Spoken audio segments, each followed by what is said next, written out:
What's going on, everyone? It's Azor Hype here. I'm very, very happy to be here on this very warm Sunday. I'm currently melting. I hope all of you are having an amazing day wherever you are. Today, we are here to discuss the fate of House Lannister. We're going to discuss Tyrion, Cersei. We're going to discuss Jaime Lannister. We're really going to be all over the place about House Lannister. We're going to try to predict what's really going to go down with House Lannister in Game of Thrones Season 8. Of course, we are going to talk a little bit about the books as well, but this will be mainly a show stream today, and we're going to try to make some predictions for a Game of Thrones Season 8 and discuss the fates of the Lannisters.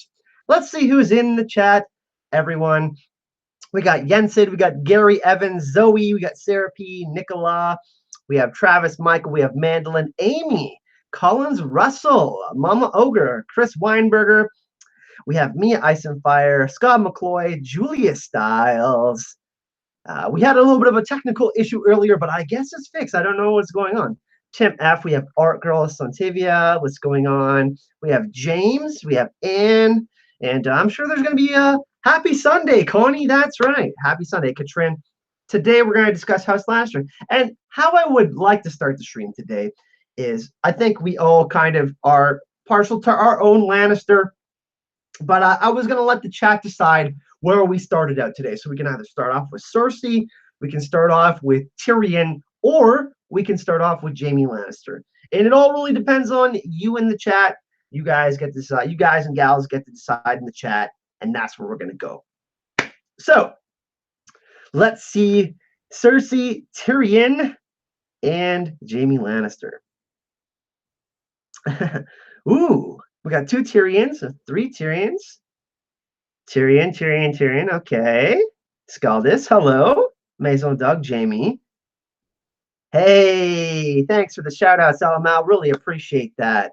LML people, welcome to the live stream today. We're going to discuss House Lannister.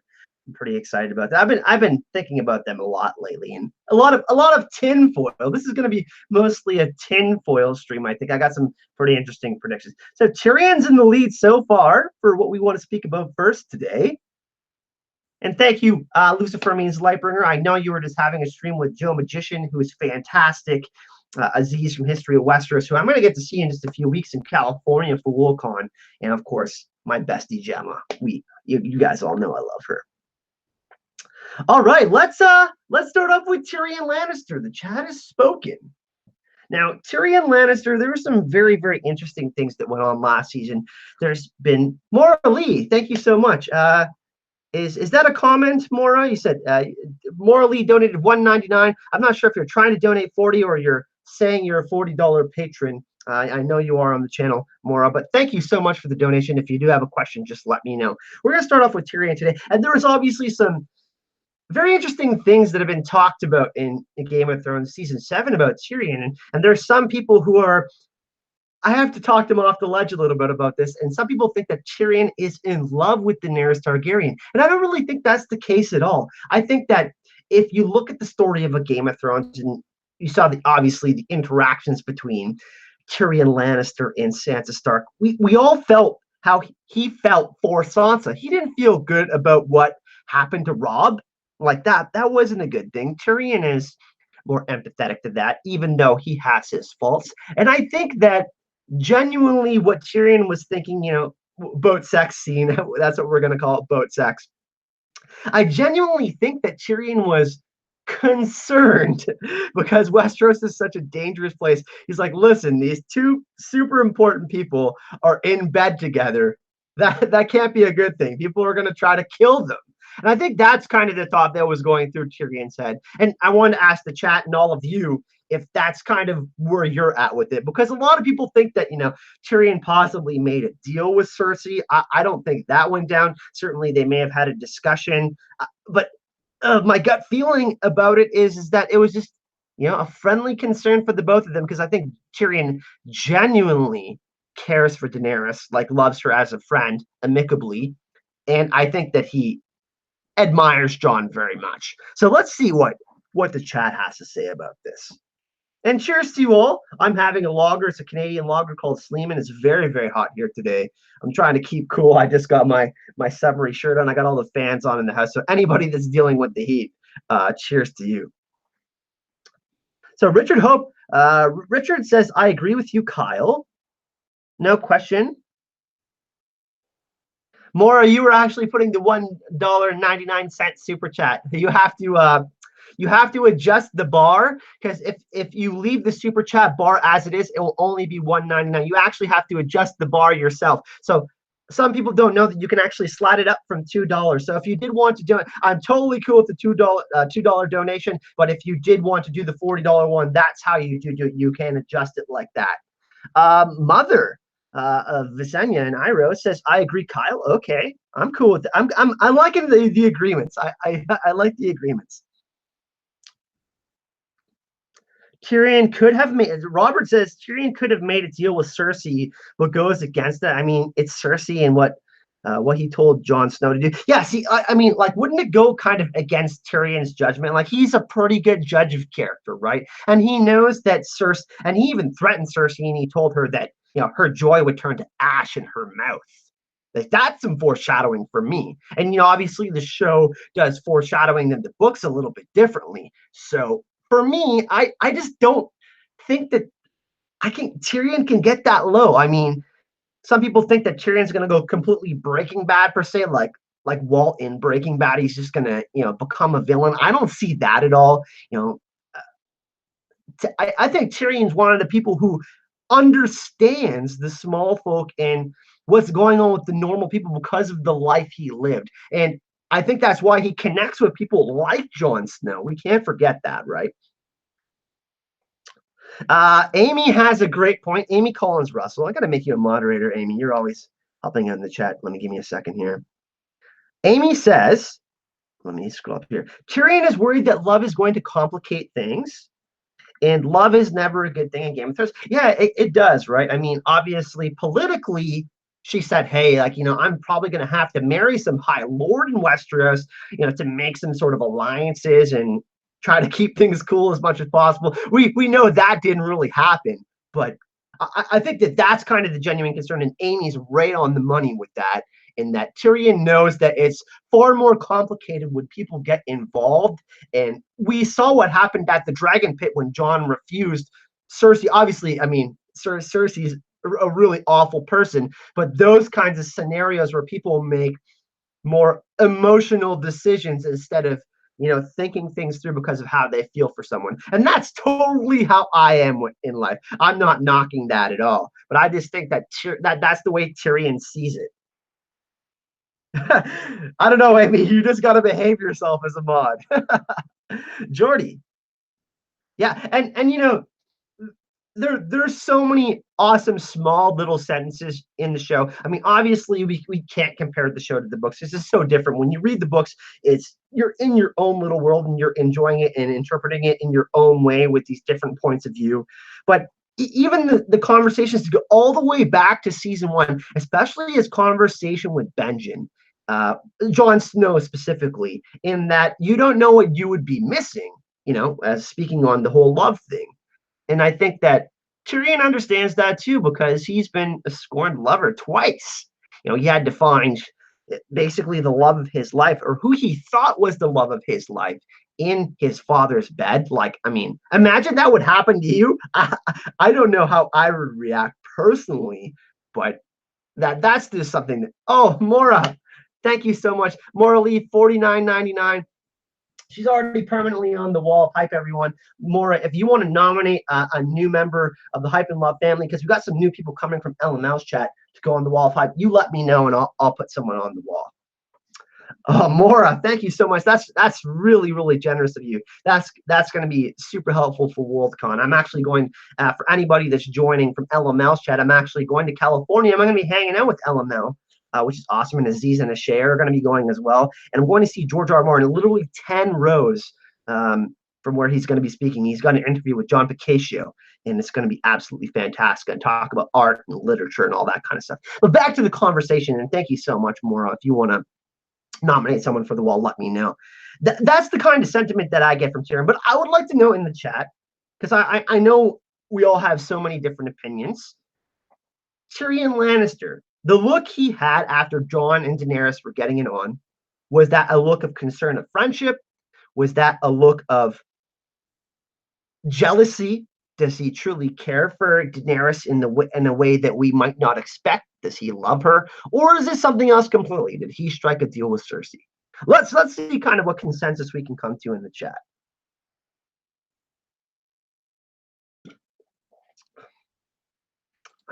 Oh, thank you so much, Maura. That's super generous. You're really awesome. Love is the death of duty. Yeah, going back a little bit to what Maester Aemon said. Duty is the death of love. Love is the death of duty. Complicating things, right? Concern and friendship, says Zoe. Concern, says Mandolin. Okay.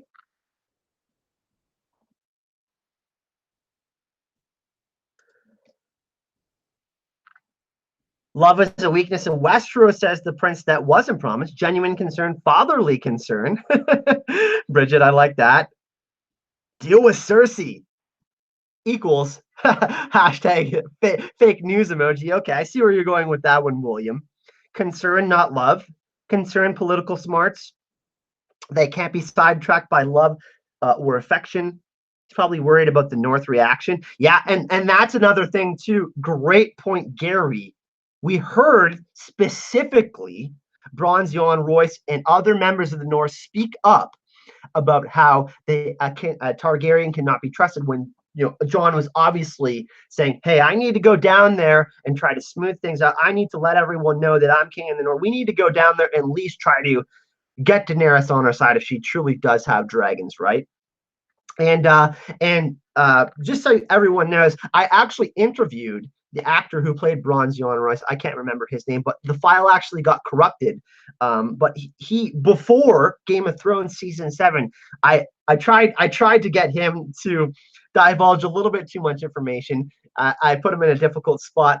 No, not a super difficult spot, but I asked him if he was going to fight for the side of the living, and he gave a really interesting response, and he said that his priorities is the survival of his house and the North. So it was in reference to a question with Littlefinger. So I think that in the beginning, I think there will be some rocky road there, but Jon has kind of come into his own, and I'm not saying that everybody is going to respect him. There's going to be some people that absolutely are not happy with Daenerys being in the North, but I think that it's I mean, when the Night King and Viserion show up, I think that's going to be a bigger concern. So look at concern, yeah. But he was a fantastic interview. He actually told the story about when he was a baby. He lived on this farm. Bronze Yohn Royce, the actor who played Bronze Yohn Royce, when he was a baby, and his father was a farmer, and there was this track where they used to like load potatoes and stuff like that. He got his hand caught in there, and he actually lost one of his fingers. So he was sitting down, and I didn't even notice it, and then he pulled it out, and he was completely missing a finger. I was like, whoa. And someone had asked him the question, what had happened with that? And he comes from like basically a pedigree of acting. Sorry, I'm sweating a little bit, everyone. He comes from a pedigree, like a pedigreed family of actors. He was so well spoken, and it was just an awesome interview. But yeah, so for Tyrion, for me, that's kind of one part of the equation. I think that he genuinely is concerned about both of them, and I'm really interested to see, obviously, when they get to Winterfell, there's going to be some sort of meeting between all of the main character, the POV characters that are left within Thrones. I want to see him interact with Bran. I want to see him interact with Samwell Tarly and some of the more intelligent people in the story, because Tyrion, that's what he's known for. He's so intelligent. He despite his appearances, he is really larger than life, and I think that's going to be really some of the best moments, some of the best dialogue that we're going to see in Game of Thrones season 8. Everyone, I think that a conversation between Bran and Tyrion, that's one of the things I'm looking most forward to, because it's going to be quite awkward, right? I mean, obviously Tyrion made the schematic for the horse, so Bran could ride a horse again and all of that. So there is some respect for Tyrion Lannister within House Stark. Now, I'm going to open up. So what we'll do for each section is I'm going to open it up to questions about the specific character for like 10, 15 minutes, and then we'll move on to the other characters. So if you have questions about Tyrion, or you want to just like have a comment and you want me to talk about it, let's start off with Tyrion, and next we're going to get into Cersei because that was the one with the second most votes. And cheers once again, everyone. Hype and love. Tyrion and Sansa is another great interaction, by the way. I think that they're actually going to end up together at the end of the story. As much as people want Sand, as much as I would, Sandor has like a brother sisterly love with Sansa. It's not that kind of fulfillment that you would see with like someone that might be dating someone or has like a crush on someone. It's not like that. Okay, Robert has a question. Do you think Tyrion would have really made a deal with Cersei and think she would keep her end? Yeah, and that's the thing that I like discussing with people. And you guys know I love having debates, especially me and Gemma. Why would Tyrion do that knowing Cersei's track record? So I get it because they were there, they were having that, but like what could she have really offered him? Casterly Rock? I mean, I don't know. I mean, what does everyone think about that? What could Cersei have really offered Tyrion for him to get off the spot and betray Daenerys and all of that? I don't know. It would have to be something absolutely major. Honestly, I'm really looking forward to a Tyrion and Sansa reunion. The one thing that we have to remember too is all the difficult positions that Sansa has been put in, and Tyrion straight up said to her, "I would never hurt you." He didn't even try to sleep with her. You know what I mean? So I think that Sansa's going to remember that. And Sansa, despite all the hate for Sansa, I actually love Sansa's character. I think she's going to be a force to be reckoned with. And I think that her and Tyrion can make an amazing duo next season. What does everybody think about that? Tyrion and Sansa, the duo next season. Stop with the Ashara stuff in chat. You know it'll trigger me. John Rosa, thank you so much for the $2 donation. You know what? We're going to put John on the wall of hype. And we're going to put Viseria as well, a newcomer in the chat. Let's put John and Viseria.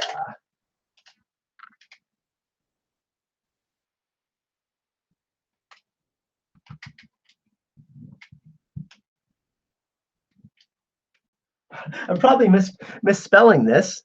Oh, Viseria. Just trying to make sure I'm getting this right, so I'm not. Viseria. Okay. We got 2 new members of the Wall of Hype. Awesome. Okay, let's get back to the discussion. So yeah, I think that they could actually have, you know how Ned and Catelyn, like they spoke of how they learned to love each other in their marriage. I think they could have that, maybe even more so. No worries, Viseria. Happy to have you. Hey, JR, nice to see you. James, Tyrion just held her to her values of being a mother. He played to the side of her, which is strong, while Cersei is with child. She will be semi-sane once she loses that she will completely go mad. So yeah, I think that she's definitely going to have a miscarriage. There's this ice and fire theme all throughout the Song of Ice and Fire, life and death. I think that Daenerys and Jon are going to have a child, and Cersei's going to lose that child. She's going to go completely mad, and I think we're going kind of the same route. We'll jump into Cersei right now. The same route as Mad King Aerys Targaryen. He's going to close off the gates to King's Landing. The Mad Queen Cersei's going to close off the gates to King's Landing, and they're going to be left with a scenario where I think that they have to retreat from Winterfell, and then they're going to have to sneak into King's Landing and say, "Hey, you need to evacuate the city. I don't care what's going on between Lannister, Stark, all that. If the Night King gets a hold of the population of King's Landing and he gets he grows his army by this much, we are done." So I think that kind of scenario is going to go down. What does everyone think about that? Cersei, having a miscarriage, not truly having the child, and then there's kind of like this last ditch effort, maybe before the Clegane Bowl. Jaime, Arya, Brienne, Sandor, like a small contingent of people that won't be with Jon and Daenerys doing kind of the Dance with Dragons 2.0 battle stuff with the Night King. Does anyone see that kind of scenario going down? One last shot at diplomacy with Jaime, even though he had his heart broken, and then he'll give up the goat and be like, okay, I see it for what this is. Mad King Eris all over again. Then the Clegane Bowl will go down. And then they'll have to deal with that scenario. What does everybody think about that? I mean, Cersei's pretty. I mean, she's only pretty much committed genocide. So, what do we think about that, though? Does everybody think that Cersei's gonna? Yes, yay or nay? Fire emojis for her having a child and heart emojis for no, because I don't want Cersei to have a child. And who's to say that she wasn't lying about it either? She's incredibly manipulative at that point as well. I mean, what does she have to lose, right? Drogon eats Cersei. Rhaenyra, I would love to see that. That would be amazing. Mad Queen Slayer, anime lover. Either, okay, Devi says either she dies or the baby dies before she gives birth. Yeah, I mean, there are some Valonqar theories that the baby is the Valonqar. I don't buy that at all. I think it has to be either Arya or Jaime. And here's a tinfoil theory, everyone. This is a thought I've been having more and more lately. So check this out. Okay, actually, I'll ask the chat. Does everybody want me to drop some tinfoil right now? Just let me know. If you guys want me to, if you want me to drop some tinfoil, let me know and I will do it right now. I have a super tinfoil theory on this one. Miss Carrie's a dwarf. Wow, Maison Dog. I love that. This one is a pretty tinfoil one. All right, I don't have a tinfoil hat. I actually got some tinfoil in the kitchen, but that would take too long for me to do. Okay, so check this out. Scenario that I talked about unfolds. They go to King's Landing. Cersei has shut down the gates to King's Landing. They have to sneak in through where Arya. So Varys is going to be part of this, I think, if he's still around. Arya is going to sneak in through where she saw Illyrio Mopatis and Varys speak about their little plan. They're going to get in. They're going to get into the throne room. Jaime is going to offer her one last chance to basically evacuate King's Landing and give up the throne. She's not going to want to do that. Clegane Bowl is going to go down. I think it's going to be Arya, Brienne, Cersei, Arya, Brienne, Jaime, all taking part in the Clegane Bowl. Now, what I think is going to happen, and Sandor Clegane, obviously. Come on, can't forget my favorite character. So once that goes down, I'm not sure who's going to. I'm certain that Jaime and Arya are going to survive that. Sandor could get hurt in that. Maybe Arya gives him the gift. But what I would love to see, and this is a specific part of tinfoil, is Jaime and Arya are fighting over who to kill Cersei. And then Arya throws Jaime a bone and lets him do it. I don't know. It's just a gut feeling that I've been having about it, but I have a feeling we're going to see this scene in Game of Thrones Season 8. You heard it here. Jaime and Arya, after the Clegane Bowl, they're going to go at it, and Arya's going to be like, she's on my list. And Jaime's going to be like, that's my sister. And then it's going to be over, and Arya's going to be like, you know what? I'm out of here. And then Jaime's going to choke out Cersei, but Cersei's going to stab him. And then Brienne's going to see that shit, and it's going to be awful. And then gates of King's Landing are breached with the army of the dead. Jaime blows himself up with wildfire. He did the exact thing he tried to prevent with the Mad King. He comes full circle. He does it for the right reasons this time, to give Jon and Daenerys kind of like a one-on-one, like gets rid of a large, significant portion of the army of the dead. I don't know if that's going to go down, but that in my head would be kind of like the perfect scenario of how it would go down. Arya and Jaime fighting over it, Jaime going to deal with it, him getting wounded, him sacrificing himself and doing something honorable in the end, taking part of the army of the dead out. I don't know. Is that too tinfoil, everyone? I don't know. I really, really want to see that so bad. Ugh. I think I have to do like an actual edited video on it and like talk about foreshadowing moments and like try to somehow tie it together.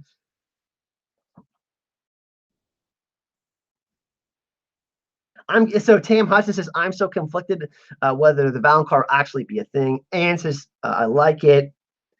I know that people think that Euron could possibly be the Valonqar. I just don't see it, And one thing that's really interesting, if you go take a look on Google and you type in Axios Ondos, and it's part of the what golden hand is in Valyrian, the word golden hand. But also, there's a spelling with one more letter. I can't remember exactly what it is, which translates to the Lord of Light, which is really interesting. So, Tyr, the god of war, in Norse mythology and lawfulness. Jaime losing his hand. He has many Lightbringer moments in the book, especially when he has his dream on the Weirwood stump before going to save Brienne, Harrenhal, all of that. I think like that could be his like Lightbringer moment, you know. And I think it would like literally ignite the sky because the long night is going to be going on, and like the visual interpretation of that is like Jaime setting himself like illuminating the night sky with, oh my god, that would, I don't know, it would just be insane. A man can dream. A man wants Jaime to kill Cersei. But yeah, so I think that that's kind of where they're going to go down with it. I mean, there's the whole Romeo and Juliet thing, obviously going down with Jaime and Cersei. There's so much foreshadowing for that, them coming into the world together, them being tied together, Jaime not being able to fully get away from that, and somehow in the end he doesn't fully get away from that, but he gets what he wants written in the White Book about himself. And I think, you know, fan service in the show, it definitely probably will be Brienne doing that. I think that would be amazing. It's probably a bit overkill, yeah. It's probably a bit overkill. It probably won't be as awesome as I'm describing it, but Clay Barnett, offhand question. Dragon Bonder in season 8, I do not think we're going to see that. Unfortunately, however, in the books, I think that Euron's going to have a real chance at stealing a dragon, real big one.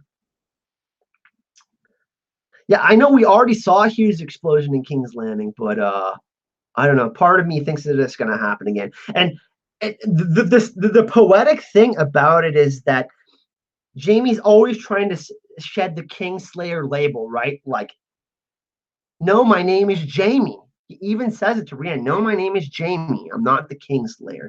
And he's constantly trying to get away from that.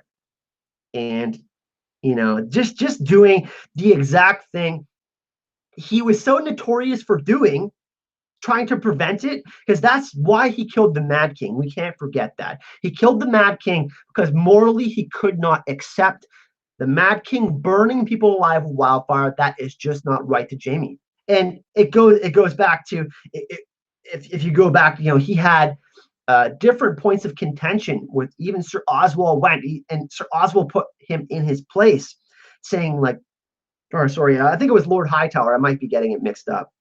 But put him in his place saying, hey, you have to do your duty to the king. And Jaime's like, this is like messed up. Like, why should I serve someone that's doing these insane things? Like, this doesn't make any sense. I don't know. I mean, in the real world, I mean, if you see someone committing some sort of violent act, I wouldn't just stand there personally. But I mean, you know, and Jaime stands for all that is good in the King's Guard, or most of it, anyways. Even though he has made some pretty bad choices. Gemma's in the chat. Welcome, lady. Thank you so much for joining us. I know you just had quite the long and awesome chat with LML, and thank you once again to all the people who are coming over from LML stream and sticking with me. I know a lot of you are super hardcore book fans, but we're talking some show today. Actually, we're throwing some book stuff in there too. But you know what we're gonna do is kind of, I'm all over the place. Let's open it up to questions about House Lannister. Let's just open the chat. We got some new people here. We're having a really fun time. Let's do that. Let's open up the chat to some questions. Because I'm just throwing tinfoil out here at this point. Just my own fantasies of what I would love to see.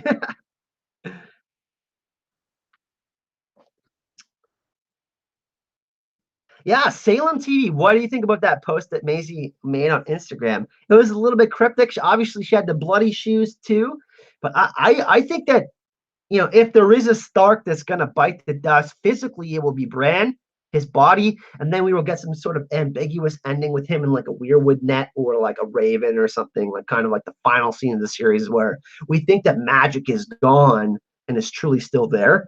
I think that Arya and Sansa are still going to survive. You guys want to hear another tinfoil one? I actually think that Arya is going to return to Bravos. And some people are saying like, yeah, Arya is going to go to West to Westeros, but you know, that's not me. and the foreshadowing for me was is that Nymeria had her own pack, and Lady Crane had such an impact on Arya. I think that she's going to become an actress in Bravos, and she's going to return to those people and kind of like just live there. Now, I know some of you are saying, well, yeah, she basically told the Faceless Man off. I don't know. There's part of me that would love to see her go back to Bravos and be an actress and kind of have her own pack, because she's always been taking on different names and different personalities, and I think that for Arya, she would, that would be her like next adventure. But yeah, I think that it is cryptic to answer your question. I don't think Arya's going to die though. Casey, will Arya wear Littlefinger's face to enter King's Landing to get close to Cersei? That's really interesting. I'm actually talked about this a couple days ago with Gemma, and I specifically said the handmaiden to Cersei, the one that saw obviously Sansa have her first period, and then that also caught Cersei and Jaime in bed. She's actually, if I'm not mistaken, in Game of Thrones season 8, she was filming, and part of me just thinks if she's not going to be like slaughtered by the mountain or something, or I don't know, her face seems like this one of those faces that can be stolen. What does everybody think about that? I don't know. Pardon me. I will be back in just a moment. I'm going to grab another cold beverage. Everybody in the chat, behave yourselves. No funny stuff.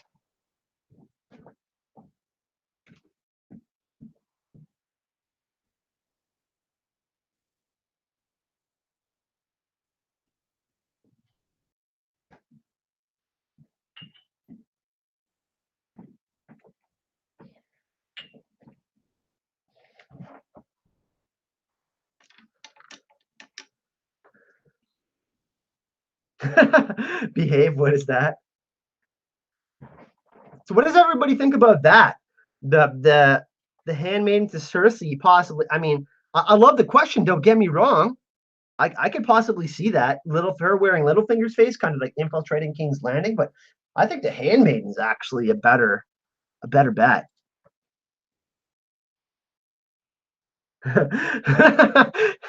Tim. Yeah, I brought two. They were in the freezer. Oh yeah, this is nice and cold. What does everybody think? Imps Delight. Tyrion Landstark in the chat. Around for everyone. I wish I had around for everyone. Anybody that's going to Con of Thrones next year, let me know. Jägermeister, a Jägermeister shot on me. Anybody that's in the chat, how about that? I will live up to this agreement right now. I absolutely love Jägermeister. Okay, I can just like sip on that stuff. I don't know what's wrong with me, but I will make a proposal in toast for anyone that wants a beverage and is going to Con of Thrones. I'm actually maybe going to Ice and Fire Con as well. I'll have to see my schedule, but Jägermeister on Kyle to the chat.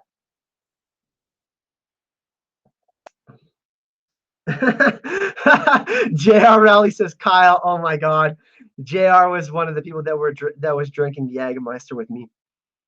Let's talk about their names and meaning. Ooh, so one really interesting fact. Excellent question, Amy. One really interesting thing I found about the names of Tyrion and Tywin is the direct relation to the god of war Tyr in Norse mythology and what is going on with Jaime Lannister.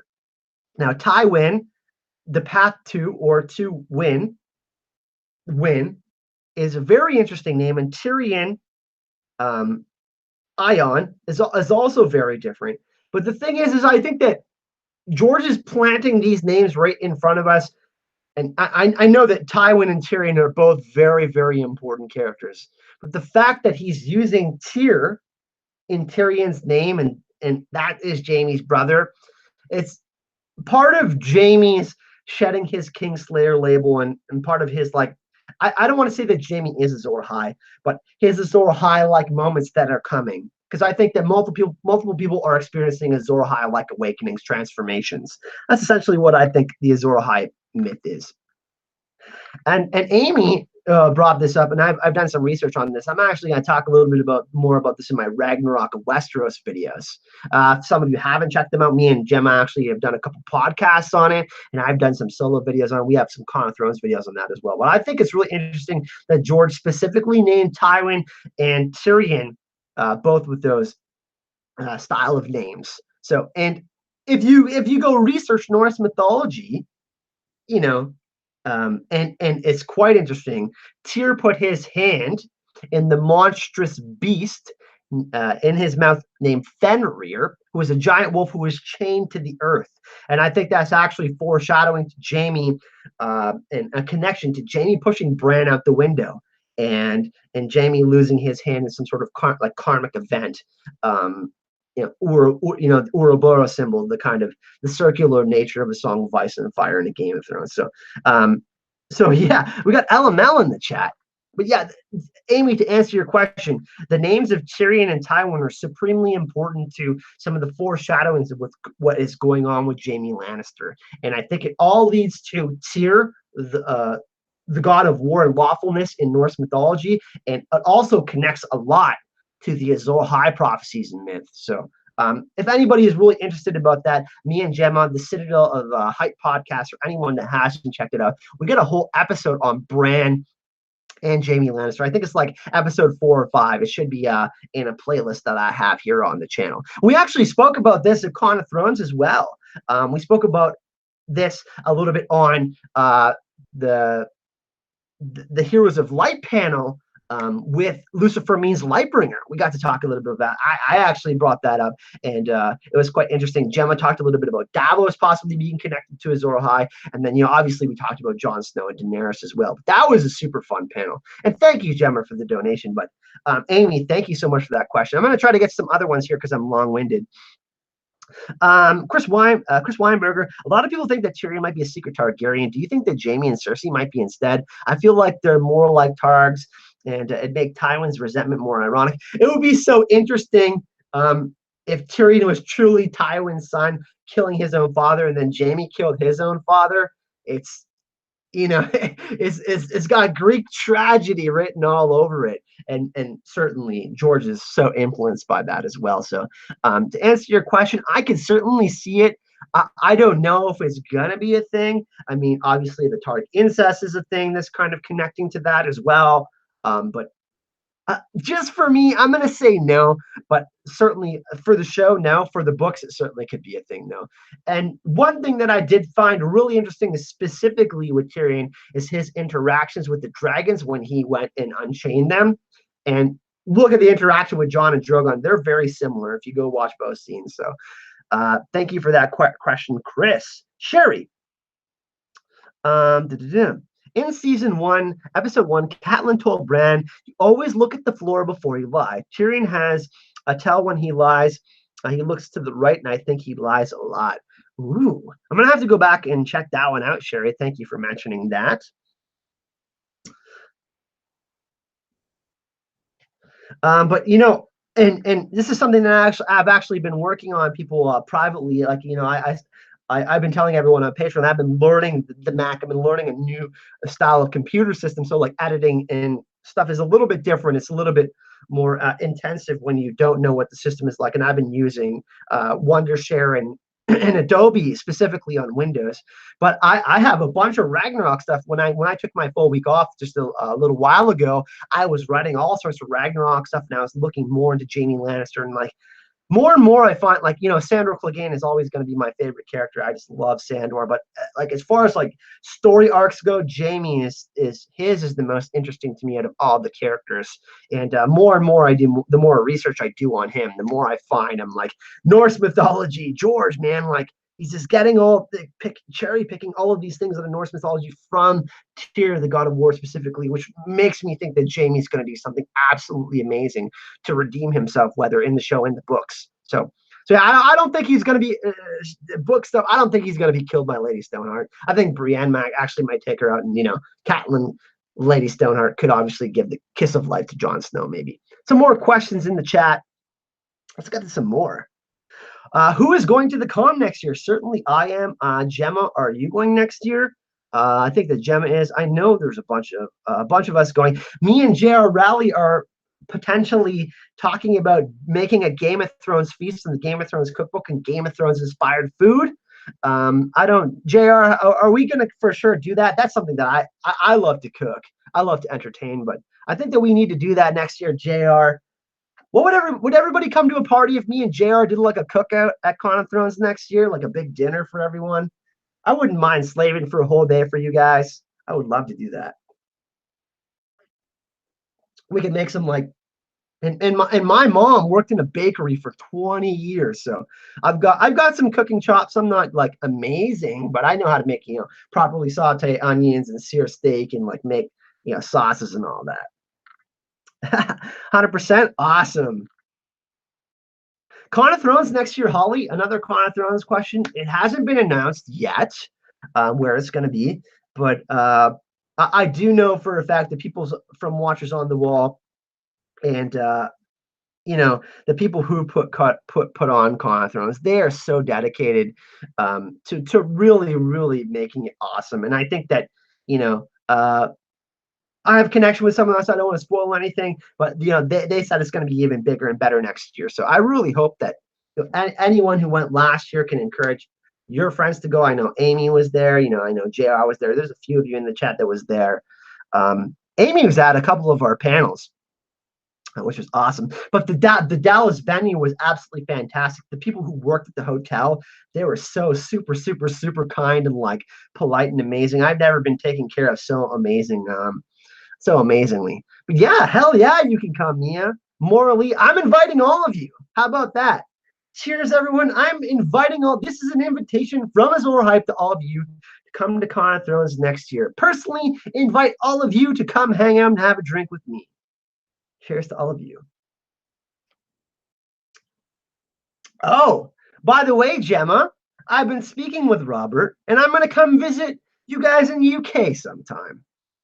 We got Blaze Manga in the chat, everyone. I think this is a good opportunity to do some screen sharing.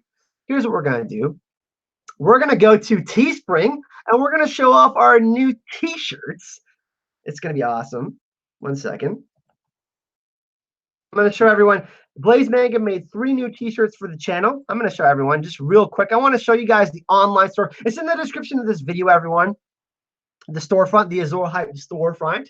The proceeds are split 50-50 between Blaze Manga, who do the art, and myself. And we're going to screen cap the store. Let's show everyone here. Got to close all the porn windows. My goodness. All right, we got Sansa Forever T-shirts, everyone. Check this out. Hashtag Sansa Forever. This is Canadian pricing, by the way, everyone. So don't be aware. And hashtag Sansa Forever. New T-shirts are available. I think there's like 6 left or 5 left. There's a bunch that are sold already. And then there's mugs as well. We got it in white. These are designed by Blaze Manga Simon. Pardon me in the chat. So show him some love. Here's the white version, everyone. I absolutely love the white mug. We got more shirts. Oh my goodness, here we go. What is hype may never die. Look at this. Kraken tentacles. This is, you guys voted on this, by the way. Just so you know, what is hype may never die. Look at this. Oh yeah. We got sick merch now, thanks to Blaze Manga. Let's show them some love in the chat. Get the white version. And the amazing thing about Blaze Manga is they did white and black versions for everything. So here's the white what is hype may never die version. I personally like the yellow. I think I'm getting this one. I love the yellow, ugly yellow. And then we have my personal favorite. I'm going to show everyone here. Give me a sec. We have the new shirt. I drink and I hype things, everyone. Oh my goodness. Check this out. We have a white version as well. The mugs are absolutely amazing. I'm going to stop screen sharing because this is a shameless plug. But Blaze Manga in the chat, everyone. If you do want to find this awesome merch, my goodness, in the description of this video, like I said, hype and love to Blaze Manga for creating that. Like, they are amazing. So, and also in the description of this video, if you can scroll down a little bit further, they have a website. Actually, you know what? Should we share their website? Let's do that. Let's go show their amazing art right now. Let's show some love to Blaze Manga. Let's screen cap this again, everyone. They do Game of Thrones. I know they sold out of the fire print, so we won't be able to show that one. here we go. One second. Look at this, everyone. They do prints that you can like put in your office or in your house. Um, so there's the Night King and Viserion and the White Walkers, and you can kind of see what it looks like, and they laminate it for you, and it looks amazing. Here's another one, Daenerys and Drogon in Chibli, which is amazing.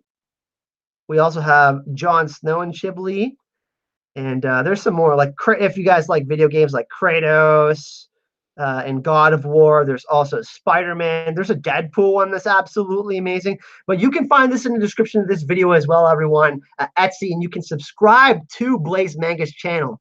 They do all the art here on the channel. They're super, super helpful, super nice guys. Above everything else, first and foremost, you can all find that in the description. Show them some love. But yeah, I think they're gonna do something for the podcast for me and Gemma. Me and Gemma gotta get something designed for the podcast. But thanks for putting up with that, everyone. Yeah, what do you think about everybody? What's the best new shirt that we have? What's the best new shirt that we have? Is it the "What is hype may never die"? The "I drink and I hype things," or is it the hashtag Sansa forever?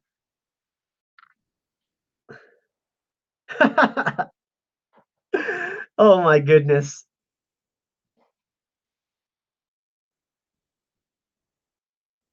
I drink and I hype things.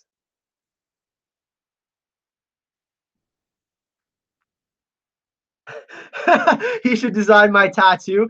By the way, for anyone that didn't know, me and Gemma did a podcast yesterday, and I made a bet live on air that if Jon Snow was the son of Ned and Nashara, I would get a Kraken tattoo on my ass, or I'd get a full sleeve of a Kraken tattoo.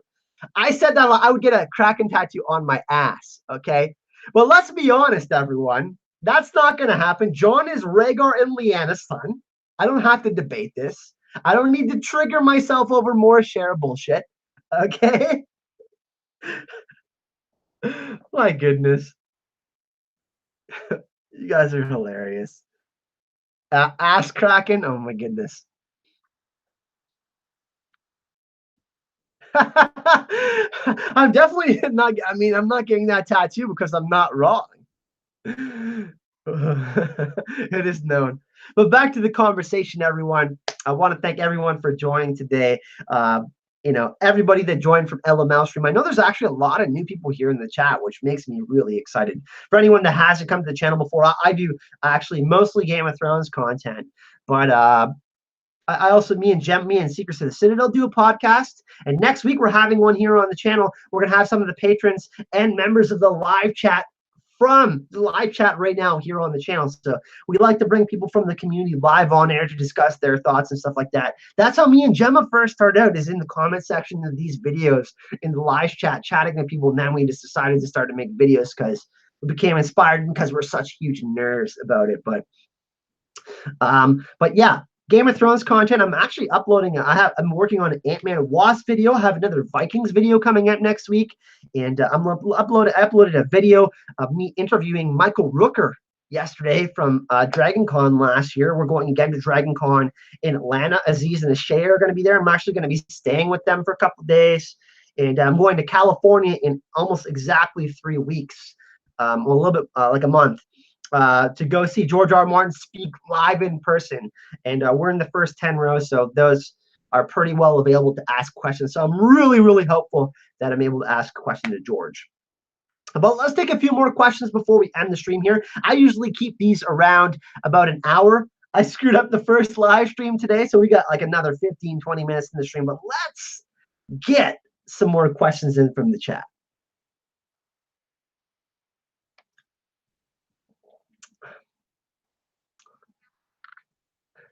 You're buying the "I drink and I hype things" mug? Yeah, I got one coming next week. I'm really excited about it. I'm not one of those classy people that actually drinks wine out of real glasses. I like to drink them out of mugs. I don't know if it's a Canadian thing or whatever, but yeah. Really pumped about the new merch. And the cool thing about the new merch, everyone, is that we're going to be doing new designs. Like, there was literally 30 people that had ideas for the shirts, and we picked like 7, and then we cut it down to 3. So there's we can do family hype and honor. We can do like one with like hype is growing. We could do one with kind of about unbent unbroken, like the House Martell words. We're going to kind of try to make a bunch of different house shirt words mixed with hype in there. J.R. Rowley says, does Varys betray Dany? In the books, I mean, he's associated with the Blackfires for sure, because I think Illyria's son is Fagon or Aegon, the fake Aegon. I'm not really sure on it, JR. I'm really 50-50 on that. Obviously Melisandre said quite a bit to Varys and said he was going to die in Westeros. I don't know if he's going to try to betray Daenerys or not, but I can't really, I mean, I don't actually have a real answer for you, man, and I feel awful about that. Mandolin, have you figured out what questions you're going to ask JRM? No, I haven't. But, I'm going to make sure that I go back and watch some of his interviews. I don't want to ask the same generic question that people have been asking. I don't want to be like something that he's already answered. I want to ask him something where he can show his personality off, where he can, get geeked and nerded out and just feel like comfortable about it and just have fun. Ultimately, I don't want to like ask a Winds of Winter question or anything like that. I'm letting him do his thing with that. I have a ton of respect for George, but it'll be definitely well thought out. Trust me. If I even get the opportunity to ask a question, you guys know I'll be over the moon about that. So, how do you think the meeting between Dany and Sam will go? It's going to be interesting. I mean, I think that Sam will be a tad bit upset, but I think that ultimately he doesn't have time to really mourn. He can mourn that later. They have business to take care of, and they need to break the news to Jon ultimately. So to answer your question, I don't think it's going to be his first priority to mourn over people that didn't exactly treat him very well. Tormund, do you think Sansa will betray Jon? No, Rania, no. After what Jon did for Sansa last year, she's 100% never ever gonna betray Jon. Never. She won't undermine him. I can promise you that. She won't do that. Do you think Ghost will freak out over the dragons? Fifi, I think that Ghost is really gonna like Daenerys in the same way that Drogon had an interaction with Jon. Ice and fire happening on multiple levels. Do I think that he's going to freak out over dragons? I don't think that Drogon's going to try to have him for a snack, because Drogon senses that that's Jon's mate. You know what I mean? Him and Jon are connected. So I don't think there's going to be any problems. I actually think they're going to fight side by side. Tinfoil, dragons and direwolves. It's going down, everyone. You heard it here. Dragons and direwolves fighting together. It's going to be awesome. Hey, Charlie Moreno. Sorry I'm a newbie here. Don't be sorry. Everyone, welcome Charlie in the chat. Welcome, Charlie. May Witch. Sansa wouldn't betray Jon regardless. Yeah, I don't think. I mean, at this point, after all that Sansa has been through, she's not that dumb, everyone. Yeah, she's done some pretty stupid stuff, but trust me, she's happy to be home. Hey, Mackenzie. Hi to my Canadian buddy, and hi to everyone in the chat. Welcome, Mackenzie. Nice to see you. Thank you so much for joining us. We got another question from Maura Lee, and thank you so much for the donation earlier, Maura. Much appreciated. Will we see Nymeria or Ghost in season 8? Yes, I'm going to say yes to both.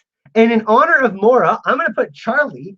Charlie's a newcomer. We're going to put Charlie on the wall hype right now. One sec. Let's do this. Charlie.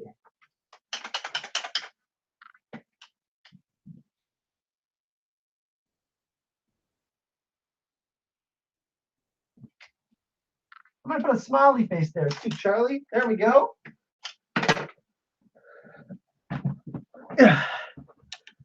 So welcome, Charlie. Maura, but to expand on your question, the budget is absolutely enormous this season, and I think that we're going to see a lot of direwolves and dragons. So yeah. Rania, you're more of a fan of Arya fan than Sansa? Yeah, of course. I'm a huge Arya. I love Arya over Sansa. What I mean, yeah. I think that Sansa's gonna surprise a lot of people in season 8. She's gonna transform into right before our eyes into a character that we can really enjoy, I think. We were talking about House Lannister, then we got into the Q&A period, Amy. I know. Will Jon fly on a dragon anime? Yes, absolutely. And Nissa of Ashai, Chekhov's Wolf Pack is 100% happening. Anissa, you're going on the wall of hype for that. You know what? We're getting wall of hype crazy right now.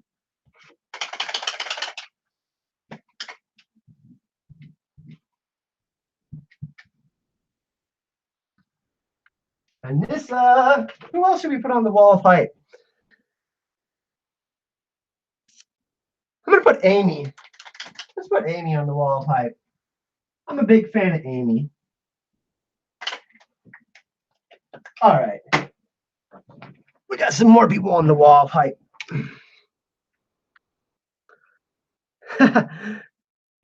Charlie Moreno, Tower of Joy, parts of King's Landing and Dragonstone being filmed in Spain. You think so?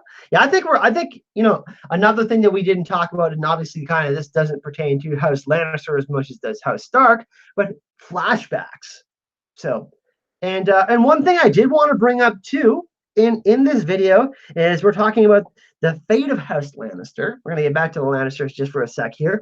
The prequels, especially the Long Night, the one that's called The Long Night. We obviously had the kind of the news about the other one featuring Valyria, possibly before the doom of Valyria and Southaros. I think that it would be amazing if we saw Lan the Clever, Bran the Builder, and all of those characters in Jane Goldman's prequel, Game of Thrones, The Long Night.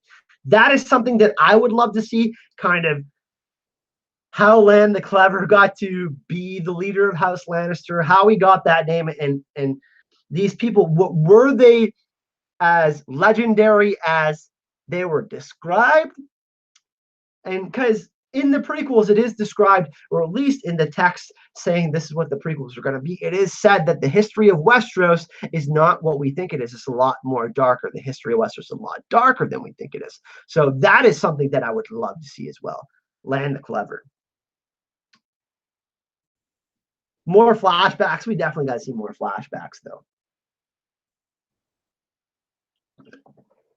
I think too, though, one of the points that I keep on coming back to, especially for Jaime Lannister, is that multiple characters are having Azor Ahai-like moments, and I think that really what it is a transformation into from where they've come to where they are now, because all of these people are completely different people, right? Like, I mean, the things that they have been through, obviously, Westeros is not a forgiving place. Let's be honest. George is keeping it real for the most part. And by real, meaning real harsh. So.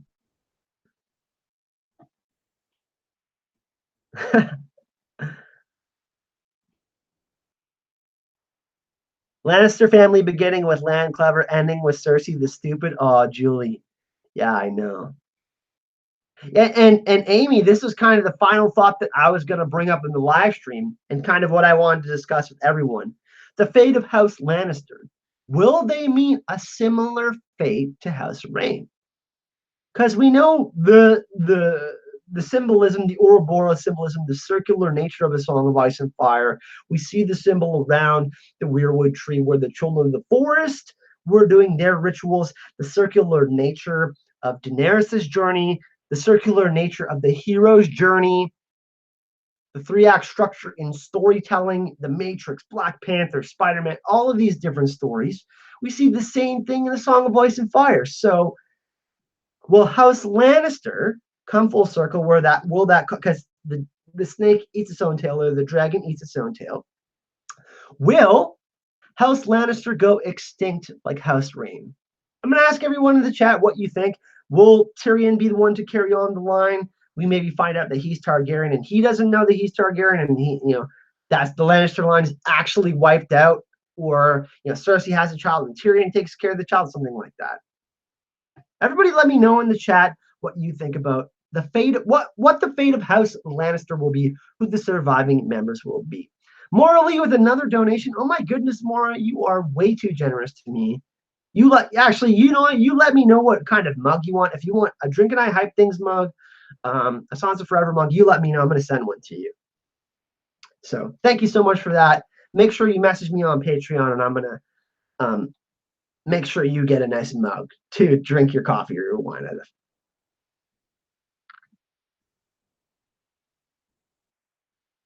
Tyrion to the Rock, okay. Tyrion to the rock. To the window. No, sorry, I was trying to do a spoof on that song.